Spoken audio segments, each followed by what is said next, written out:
السلام علیکم ورحمۃ اللہ۔ محترم انجینئر محمد علی مرزا سے ان کے ریسرچ پیپر 5B کی سیریل نمبر 18 کے حوالے سے چند سوالات ہیں، اور امید ہے کہ وہ ان کے جوابات سے ہمیں ضرور نوازیں گے تاکہ صحابہ کے حوالے سے کوئی شخص جانے انجانے میں توہین کا مرتکب نہ ہو اور ان کے حوالے سے لعن طعن یا گالیاں کا باعث نہ بنے۔ میں محترم انجینئر محمد علی مرزا سے ہی مخاطب ہوں۔ سر، پمفلٹ نمبر 5B اور سیریل نمبر 18 میں آپ نے 3 احادیث بیان کی ہیں، اور ان میں سے پہلی اسلام 360 کے مطابق مسند احمد کی حدیث 12351 ہے۔ اس حدیث میں یہ سبو فلانن کے الفاظ آئے ہیں، جو کہ حضرت عمار بن یاسر رضی اللہ تعالیٰ عنہ کے حوالے سے ہیں کہ وہ یعنی حضرت عمار بن یاسر رضی اللہ تعالیٰ عنہ کسی کو سب کر رہے تھے۔ اسلام 360 میں اس حوالے سے جس شخصیت کا نام آیا ہے وہ حضرت عثمان رضی اللہ تعالیٰ عنہ ہے، جبکہ آپ نے اسی حدیث میں جو پمفلٹ 5B اور سیریل نمبر 18 کی پہلی حدیث ہے اس میں ایک محبوب شخصیت کا لکھا ہے۔ اس حدیث میں آپ نے جو لفظ سب ہے اس کا ترجمہ آپ نے برائی کیا ہے، جبکہ اسی ریسرچ پیپر کی سیریل نمبر 43 کے تحت سنن ابی داؤد کی حدیث نمبر 4650 جس میں لفظ سب آیا ہے وہاں آپ نے ترجمہ گالیاں کیا ہے۔ سر، یہ تضاد کیوں؟ کیا اس تضاد کی وجہ یہ ہے کہ مسند احمد کی حدیث 12351 میں یہ لفظ حضرت عمار بن یاسر رضی اللہ تعالی عنہ کے حوالے سے ہے، اور سنن ابی داؤد کی حدیث 4650 میں یہ لفظ حضرت معاویہ رضی اللہ عنہ کے دور حکومت کے حوالے سے ہے؟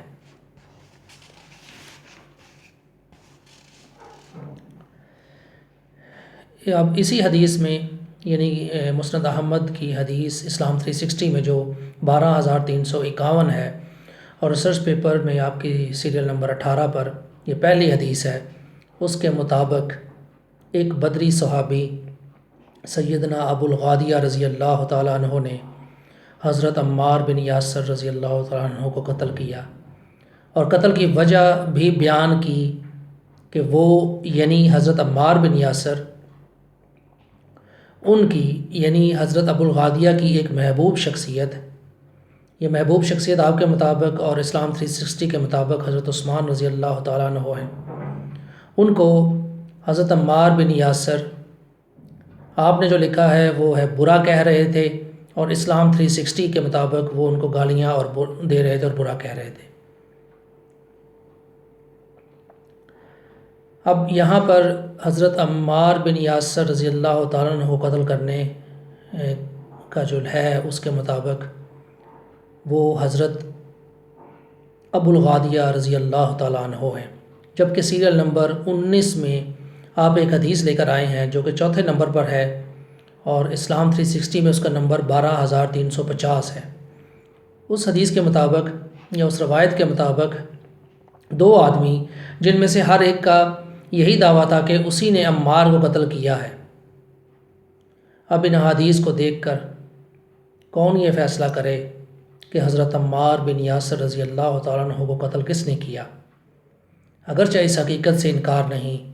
کہ انہیں جنگ صفین میں قتل کیا گیا تھا،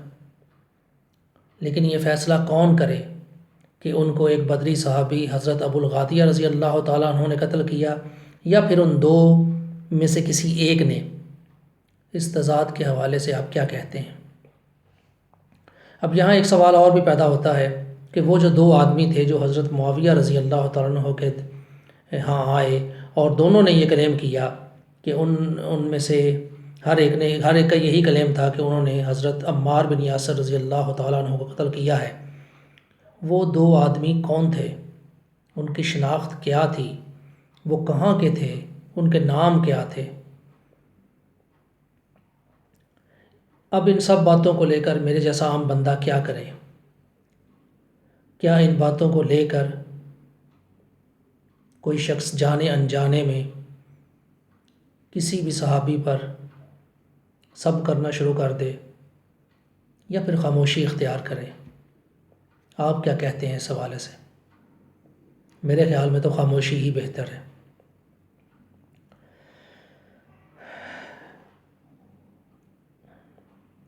سر، سیریل نمبر 18 کی پہلی حدیث اور اسلام 360 میں یہی حدیث جو کہ 12,351 نمبر پر ہے، آپ نے جو ترجمہ کیا ہے اور اسلام 360 میں جو ترجمہ ہے، ان دونوں میں بہت فرق ہے۔ آپ نے لکھا کہ حضرت ابو الغادیہ کو پانی ایک چاندی کے نقش و نگار والے برتن میں دیا گیا، جبکہ اسلام 360 میں ہے کہ ایک ایسے پیالے میں پانی دیا گیا جس کا کنارہ ٹوٹا ہوا تھا۔ آپ نے اس شخصیت کا جو حوالہ دیا ہے اس کو ودن بریکٹس میری محبوب شخصیت لکھا ہے، جبکہ اسلام 360 میں ان کا نام حضرت عثمان رضی اللہ تعالیٰ عنہ ہے۔ حدیث کے جو آخری الفاظ ہیں آپ کے بقول حضرت ابو الغادیہ نے خود سے مخاطب ہو کر کہے، جبکہ اسلام 360 میں یہ الفاظ راوی کلثوم کے ہیں۔ اب سر، ان سب باتوں کو لے کر ہم کیا کریں؟ ایسا احساس ہوتا ہے کہ باتوں میں تضاد ہے، اور کیا تضاد کے حوالے سے خاموشی بہتر نہیں؟ سر، ایک بہت اہم سوال اسی حدیث جو کہ اسلام 360 میں 12,351 ہے اور آپ کے سیریل نمبر 18 میں یہ پہلی حدیث ہے، جس میں آپ نے لفظ سب کا ترجمہ برائی کیا، جبکہ اسلام 360 میں اس کا ترجمہ گالیاں آیا، اور سب کے حوالے سے آپ نے ایک محبوب شخصیت کا ذکر کیا، جبکہ اسلام 360 میں حضرت عثمان رضی اللہ تعالیٰ عنہ ہیں۔ یہاں ایک بہت کریٹیکل سوال ہے کہ ایک اہم شخصیت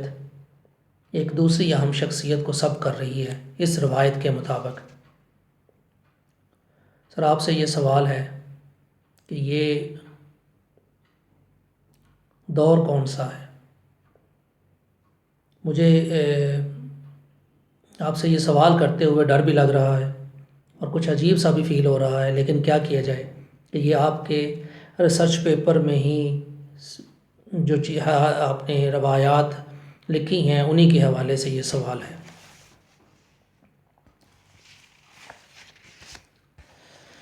اچھا سر، اس سے آگے ہے کہ مسند احمد کی جو حدیث 12,347 اور آپ کے پمفلٹ 5B کی سیریل نمبر 18 کی دوسری حدیث ہے، اس میں آپ نے بریکٹ میں یاد کرو کہ کے الفاظ لکھے ہیں۔ یاد کرو کہ یہ بریکٹ میں ہے، اور ایسا لگتا ہے جیسے آپ یہ احساس دلانا چاہ رہے ہیں کہ حضرت عمر بن عاص رضی اللہ تعالیٰ عنہ رسول اللہ صلی اللہ علیہ وسلم کی جو پیشن گوئی تھی حضرت عمار بن یاسر رضی اللہ تعالیٰ عنہ کے حوالے سے وہ بھول گئے، جبکہ اسلام 360 میں مسند احمد کی حدیث 11,850 اس کے مطابق حضرت عمر بن عاص رضی اللہ تعالیٰ عنہ حضرت عمار بن یاسر رضی اللہ تعالیٰ عنہ کو زیادہ اور قیمتی تحائف بھیجا کرتے تھے، اور اس کی جو وجہ انہوں نے بتائی وہ یہی تھی کہ نبی صلی اللہ علیہ وآلہ وسلم نے پیشن گوئی کی تھی۔ سوال یہ ہے سر کہ آپ نے ایسا احساس دلانے کی کوشش کیوں کی کہ وہ شاید وہ بھول گئے تھے، اور پھر تحائف دینے والی حدیث کو آپ نے پمفلٹ میں شامل کیوں نہیں کیا؟ اسی سیریل نمبر 18 کے حوالے سے بالخصوص اور بالعموم آپ کے پورے جو پمفلٹ ہے اس میں آپ نے بریکٹیں لگا کر بات کو کچھ اور ہی رنگ دینے کی کوشش کی ہے۔ معذرت کے ساتھ مجھے ایسا احساس ہو رہا ہے، اور شاید کچھ پڑھنے والوں کو اور بھی احساس اس طرح کا ہو۔ انہی بریکٹوں کی وجہ سے آپ نے کئی بار دوسرے لوگوں کو تنقید کا نشانہ بنایا ہے، جبکہ یہاں آپ نے یہی کام کیا ہے اور معاملات کو مختلف رنگ دینے کی کوشش کی ہے۔ سر، سیریل نمبر 18 کے تحت تیسری حدیث جو کہ مسند احمد اور المستدرک سے آپ لے کر آئے ہیں، اس کے آغاز میں انہی کے الفاظ سے آپ کیا مراد لے رہے ہیں؟ میرا مطلب یہ کہ کیا یہ انہی جو مجھے سمجھ آیا ہے وہ ایک تنزیہ انداز میں آپ نے انہی کا لفظ حضرت عمر بن عاص رضی اللہ تعالیٰ عنہ کے حوالے سے کہا ہے؟ اور ایک بڑی عجیب سی بات اس میں ہے یہ ہے کہ اس حدیث کے راوی کو آپ نے نہیں لکھا، جبکہ اوپر والی دونوں حدیثیں ان کے راویوں کو آپ نے لکھا ہے، یہ آپ نے ایسا کیوں کیا؟ ایک وجہ جو مجھے نظر آئی وہ یہ تھی کہ یہ جو حدیث بیان ہوئی ہے اس کے راوی حضرت ابو الغادیہ ہیں، جو اسی سیریل 18 کی پہلی حدیث میں ان کا ذکر ہے، اور اسی حدیث کے تحت حضرت عمار بن یاسر کے قاتل بھی وہی ہیں۔ یہ عجیب سی باتیں ہیں، یہ الفاظ کہتے ہوئے عجیب سا تو مجھے لگ رہا ہے، لیکن چونکہ آپ کے پمفلٹ میں آئے ہیں اور اس لیے مجھے یہ بیان بھی کرنے پڑ رہے ہیں۔ سر، یہ جو حدیث نمبر 3 ہے یہ اسلام 360 میں 12348 نمبر پر ہے، اور اس کے راوی ابو الغادیہ ہیں۔ ان روایات میں تضاد کے حوالے سے آپ کیا کہیں گے کہ مسند احمد کی روایت 12351 کے تحت حضرت ابو الغادیہ حضرت عمار کے قاتل ہیں، اور 12348 میں وہ حدیث بیان کر رہی ہیں کہ جب حضرت عمر بن عاص رضی اللہ تعالیٰ عنہ کو خبر دی گئی عمار رضی اللہ تعالیٰ عنہ کے قتل کی، تو پھر ہم جیسے بندے جو کہ حدیث کے حوالے سے اتنا علم نہیں رکھتے کیا کریں، کہاں جائیں؟ اب دوسری طرف ہم دیکھتے ہیں کہ حدیث 12348 کی اسناد قوی ہیں، اور 12351 جو ہے وہ صحیح اسناد کی حدیث ہے۔ کیا یہ دونوں، اور لیکن دونوں کے متن میں تضاد ہے، ہم کیا کریں؟ ہم جیسے لوگ کیا کریں؟ کیا ان روایات کے ظاہر کو دیکھ کر ہم لا علمی میں،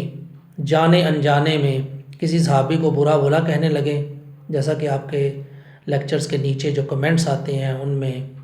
سے ایسا نظر آتا ہے، اور کچھ کی نشاندہی میں نے آپ کو پہلے بھی کی ہے۔ آپ اس حوالے سے ہمیں ضرور گائیڈ کریں۔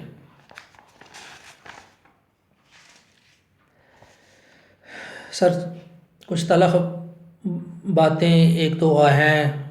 معذ سوری ٹو سے مجھے یہ کرنی پڑ رہی ہیں، لیکن کہ آپ نے اسی مسند احمد کی جو حدیث 12348 جو کہ اسلام 360 میں ہے، اور سیریل نمبر 18 کی تیسری حدیث جو تیسری حدیث ہے، اس میں حضرت عمر بن عاص رضی اللہ تعالیٰ عنہ کے الفاظ آپ نے لکھے ہیں کہ جب عمر بن عاص رضی اللہ تعالیٰ عنہ کو سیدنا عمار بن یاسر رضی اللہ تعالیٰ عنہ کے قتل کی خبر دی گئی تو انہوں نے فرمایا کہ میں نے خود رسول اللہ صلی اللہ علیہ وسلم کو فرماتے سنا تھا کہ ان کا قاتل اور ان کا سامان لوٹنے والا جہنم میں جائے گا۔ اسلام 360 میں اس روایت کی جو اسناد ہیں وہ قوی ہیں۔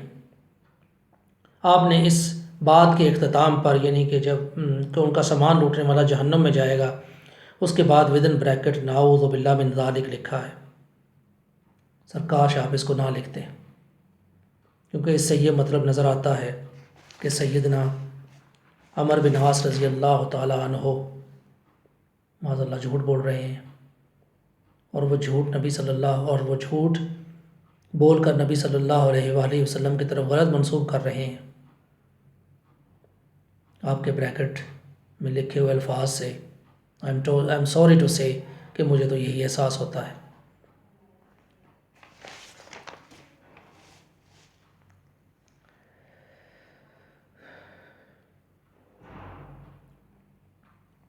جو حدیث ہے سر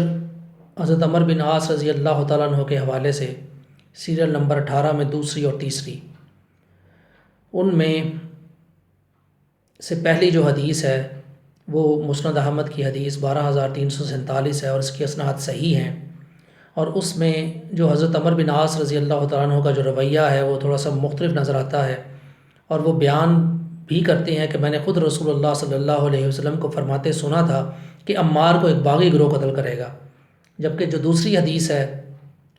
مطلب 12348 میں ان کا بیان ہے کہ میں نے رسول اللہ صلی اللہ علیہ وسلم کو فرماتے سنا تھا کہ عمار کا قاتل اور ان کا سامان لوٹنے والا جہنم میں جائے گا۔ دوسری طرف وہ حدیث بھی ہے جو اسلام 360 میں مسند احمد کی حدیث 11,850 ہے جس میں تحائف دینے کی بات ہے، اور اس میں بھی وہ کہتے ہیں کہ میں نے حضرت عمار بن یاسر کو اہمیت اس لیے دیتا ہوں کہ میں نے رسول اللہ صلی اللہ علیہ وسلم کو فرماتے سنا تھا کہ ان کو ایک باغی گروہ قتل کرے گا۔ اب ان احادیث میں ایک کی سند صحیح ہے، دوسرے کی قوی ہے، لیکن ان کے متن میں تضاد ہے۔ اس حوالے سے آپ کیا کہتے ہیں؟ اس سے میں انکاری نہیں ہوں کہ نبی صلی اللہ علیہ وسلم کا فرمان کہ عمار کو ایک باغی گروہ قتل کرے گا، ایک باغی گروہ قتل کرے گا، فیات کا لفظ استعمال آیا ہے،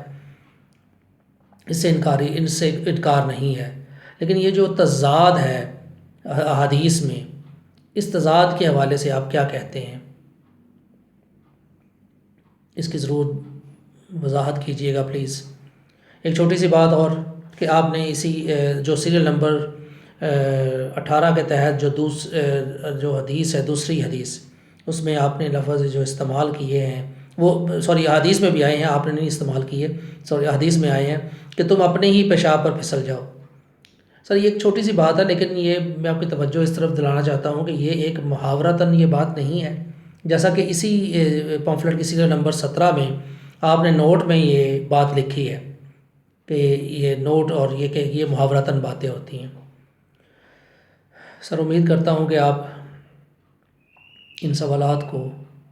ایک طالب علم کے سوالات کی حیثیت سے کچھ توجہ دیں گے اور ان کا جواب ضرور دیں گے۔